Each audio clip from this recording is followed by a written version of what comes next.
ઓમ નમો નારાયણ. હું અરુણાબેન પી ગોસ્વામી સુરતથી તમારું સ્વાગત કરું છું અરુસ કિચનમાં. તો આજે આપણે બનાવશું ફરસી પૂરી. તો દિવાળીના નાસ્તા માટે આપણે બનાવતા જ હોય તો પહેલાંય આપણે બનાવેલી જ છે. તો આજે આપણે અલગ મસાલાથી બનાવશું. તો એના સારું આપણે આ 2 કપ મેંદો લીધો છે. મીઠું જોઈએ સ્વાદ પ્રમાણે, અને ઘી મોણ માટે આપણે ઘી ને તેલ બેયનું મોણ આપશું. અને થોડોક આપણે લીધો છે આ 1 ચમચી જેટલો કિચન કિંગ મસાલો. એકદમ મસ્ત ફ્લેવર આવશે આનું, એકદમ ટેસ્ટમાંય સારી થાય. પાણી જોહે અને તેલ જોહે. તો તેલ ને ઘી બેયનું મોણ દેવું, અને તરવા માટે આપણે તેલ જરૂર પડશે. બસ આટલી જ વસ્તુ આપણે જોહે. એમ તમે અજમો નાખવો હોય તો નાખી શકો, પણ ઘણીવાર છોકરાઓને શું છે કે અજમાવાળું ઓછું ભાવતું હોય, તો તમે એમનો આ રીતે મસાલાવાળી બનાવી શકો એમ. તો પહેલાં આપણે આ મેંદો છે એને આમાં ચારી લેવું, બધોય મેંદો.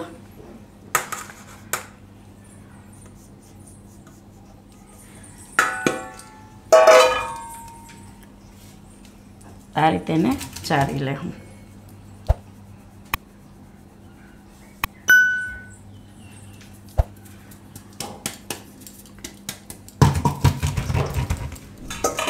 તો આમાં આપણે મીઠું નાખી દેવું સ્વાદ પ્રમાણે. તો તમે કેવું ખારું ખાતા હોય એ પ્રમાણે મીઠું નાખી શકો, પણ આટલી 1 ચમચી તો જરૂર પડે એમ. હવે આ મસાલો તો કિચન કિંગ મસાલો આપણે નાખીશું. એકદમ મસ્ત ફ્લેવર આવશે આનાથી, એકદમ સુગંધ સરસ આવશે. હવે આમાં આપણે નાખશું આ ઘી. તો 2 થી 3 ચમચી જેટલું ઘી છે. આને મિક્સ કરશું આપણે. પછી જરૂર પડશે તો તેલ નાખશું આપણે એમાં. ઘી ને તેલ બેયનું મોણ આપણે નાખશું એમ, એટલે એકદમ સરસ થાય પૂરી આપણી.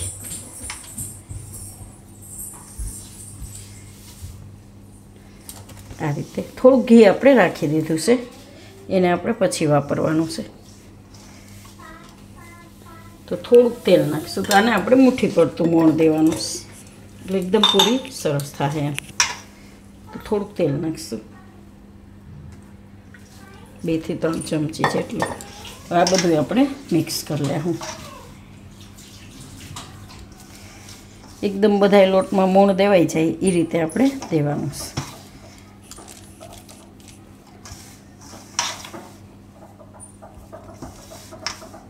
આ રીતનું. તો આ રીતે આપણે બધું મોણ દઈ દઈએ, પછી આ રીતે મુઠ્ઠી બાંધીએ તો મુઠ્ઠી બંધાવી જોઈએ આ રીતની. આને કહેવાય મુઠ્ઠી પડતું મોણ. આ રીતનું આપણે જોઈએ એમ. તો હવે આમાં આપણે થોડું થોડું પાણી નાખતા જાઉં ને લોટ બાંધી લેવું. તો આ 2 કપ ભરીને આપણે મેંદો લીધો હતો, તો એ ભરીને પાણી આપણે લેવું, એટલે ખબર પડે તમારે કેટલું પાણી જરૂર પડે એમ. તો થોડું થોડું નાખીને લોટ બાંધી લેવું આનો આપણે. તો બહુ કઠણ નથી બાંધવાનો, મીડિયમ. બહુ ઢીલોય નહીં ને બહુ કઠણ નહીં, એ રીતનો આપણે લોટ બાંધશું.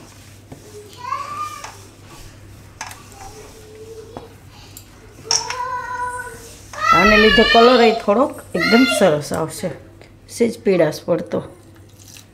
અને કિચન કિંગ મસાલો ઘરે કઈ રીતે બનાવવો એની રેસીપી તમને અરુસ કિચનમાં મળી જાય. તો તમે બનાવીને ઘરે રાખી શકો સ્ટોર કરીને એમ. તો ગમે એ શાક દાળમાં કોઈ પણમાં તમે પૂરીમાં કે વાપરી શકો એમ.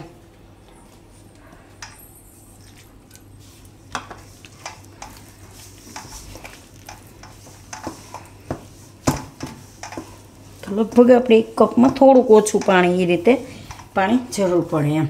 આટલા લોટમાં મોણ આવે એટલે બહુ પાણી જરૂર ન પડે.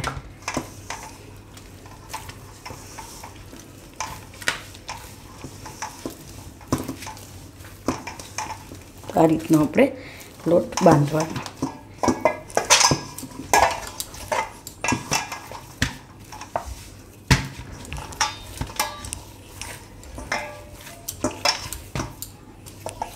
તો 1 કપમાં થોડુંક પાણી બાકી રહ્યું, એટલું પાણી જરૂર પડે એમ.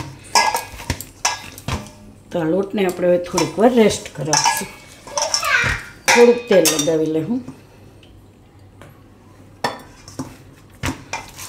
આ રીતનો લોટ જોઈએ આપણે પૂરી માટે જે રીતનો બાંધતા હોય એ રીતનો. અને 10 મિનિટ માટે રેસ્ટ કરાવશું. લોટ આપણે હવે જોઈ લેવું. 10 થી 12 મિનિટ જેવું થયું. તો એકદમ સરસ સેટ થઈ ગયો છે લોટ. આ રીતનો લોટ જોઈએ આપણે.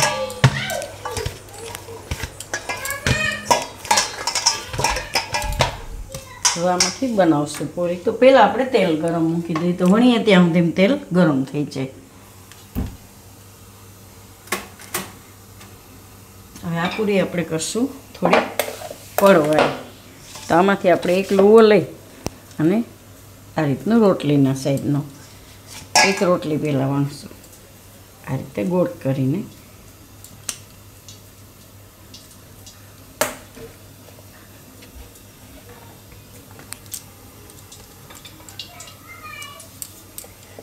અને કોરો લોટ આપણે મેંદો લઈ લીધો. જરૂર પડે તેને વણવામાં લઈ લેવાનો.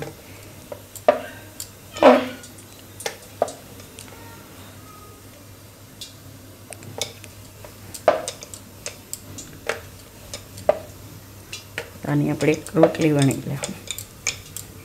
બહુ જાડી નથી રાખવાની, થોડીક પાતળી.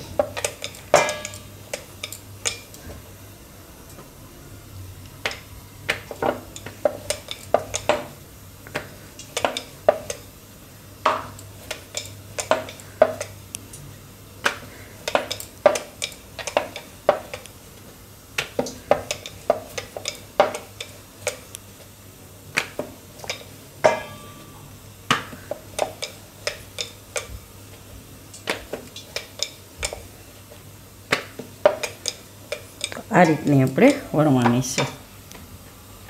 તેની સાઈડમાં રાખી દે. તો આવી આપણે 4 રોટલી વણવાની છે, એક જ સરખી રીતની એમ.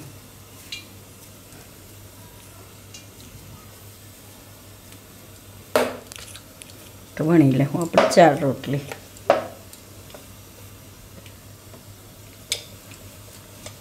તો આપણે 4 રોટલી વણી લીધી છે. તો આ હવે રોટલી છે એની ઉપર આપણે લગાવશું થોડુંક આ રીતે ઘી બ્રશથી. તમે હાથથી લગાવી શકો, એવું નથી, બ્રશ જરૂરી જ છે, પણ હોય તો વાપરવાનું એમ. આ રીતે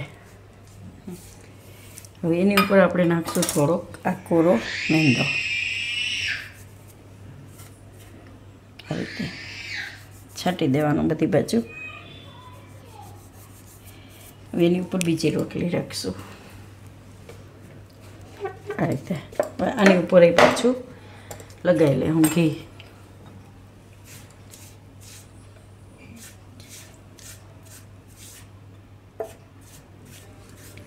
અને પાછું આપણે કોરો મેંદો. તો 4 રોટલીમાં આ રીતે આપણે લગાવવાનું. 3 રોટલીમાં આ રીતે.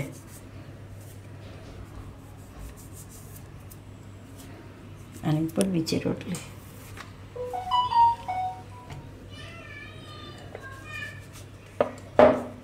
આની ઉપર આપણે લગાવી લઉં.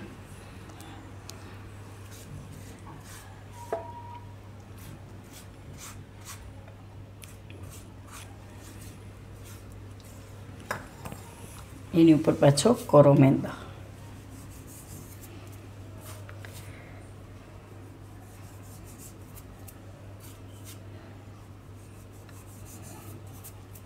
આની ઉપર આ રોટલી રાખી દે. હું બધી એક આ રીતે સેટ કરી લેવાનું, એક હરખી થઈ જાય એમ. તો મેંદો હોય તો તમે એને આ રીતે એકદમ હાથથી સેટ કરી શકો એમ. એ રીતે આ રીતનું કરવાનું. થોડુંક મેંદો લગાવી અને થોડુંક વણી લે હું બધી રોટલી ભેગી કરીને. આ રીતની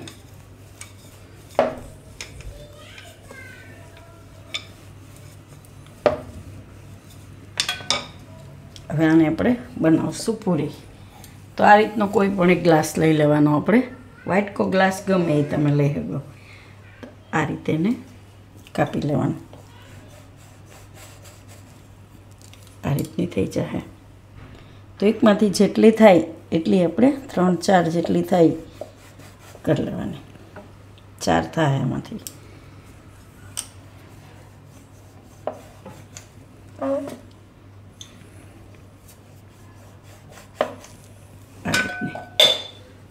આપણે કાઢી લેવું. એને પાછું વણીને તમે બનાવી શકો એમ.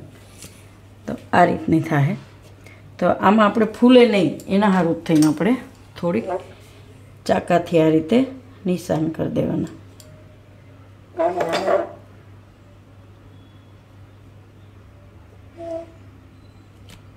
આ રીતના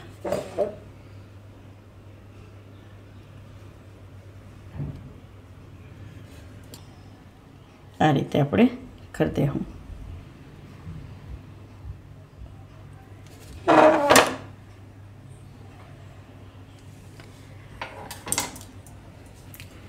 તો આ રીતે આપણે નિશાન કરી દીધા. હવે આ કાંટા ચમચી લઈ અને એને સાઈડમાં આ રીતે દબાવી દેવું એટલે બધી પૂરી ભેગી ચોટી જાય અને ખુલે નહીં એમ. તો છેક છેલ્લી પૂરી હોય ત્યાં સુધી એને આ રીતે આપણે કરી દેવાનું. આ રીતે એટલે ડિઝાઇનની સરસ લાગશે એની. આ રીતે તો બધી પૂરીમાં રીતે ડિઝાઇન કરી લેવું આપણે. અને પૂરી એ ચોટી જાય બધી ચારેય ભેગી આપણે જે કાપી છે એ. આ રીતના છેક છેલ્લી રોટલી હોય ત્યાં સુધી થઈ જવું જોઈએ એમ. આ રીતના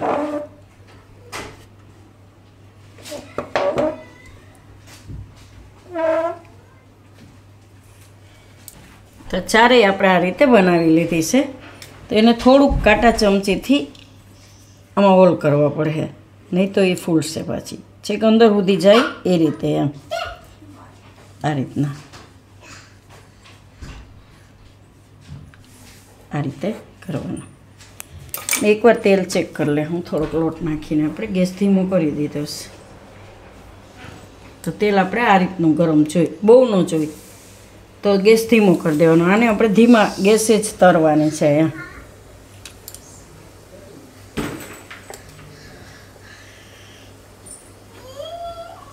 અને આપણે તેલમાં નાખી દેવું આ રીતે અને તરાવા દેવું.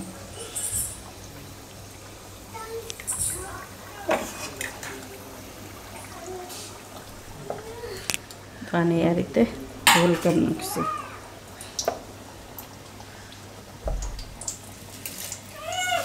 બધીમાં ગેસે જ તરવાની છે એને.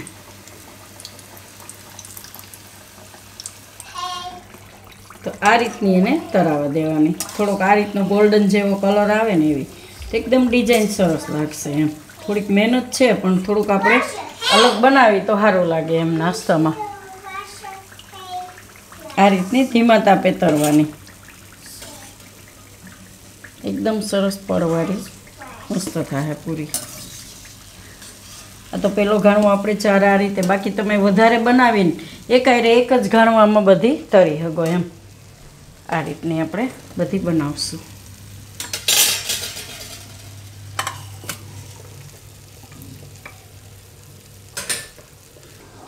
તો આટલી આપણે તરી લીધી છે ને બીજી થોડીક તરાઈ છે ધીમા ગેસે એમ. તો આને આપણે સર્વ કરી લઉં. તો એકદમ સરસ ચાર પડવાળી આ રીતની પૂરી થાય અને એકદમ સરસ ડિઝાઇન એમ. તો થોડીક મહેનત કરીએ તો એકદમ સરસ સારી લાગે દેખાવમાં એમ. અમુકમાં એવું હોય કે વધારે આપણે ચાકુથી થઈ ગયું હોય તો ખુલી જાય એમ. આ રીતની ફૂલ જેવું થઈ જાય એકદમ છે ને. એકદમ સરસ અને એકદમ કડક થાય. હજી આ થોડી થોડી ગરમ છે.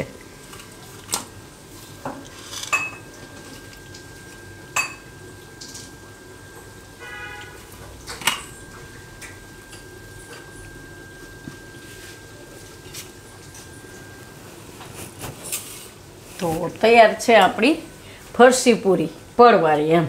તો જો તમને મારી આ રેસીપી પસંદ આવી હોય તો એને લાઈક કરજો, શેર કરજો, મારી ચેનલને સબસ્ક્રાઈબ કરજો અને બેલ આઇકન દબાવવાનું ના ભૂલતા. કમેન્ટ કરીને કહેજો કે તમને કેવી લાગી આ પડવાળી ફરસી પૂરી. તો આ દિવાળીમાં તમે જરૂર બનાવજો એમ.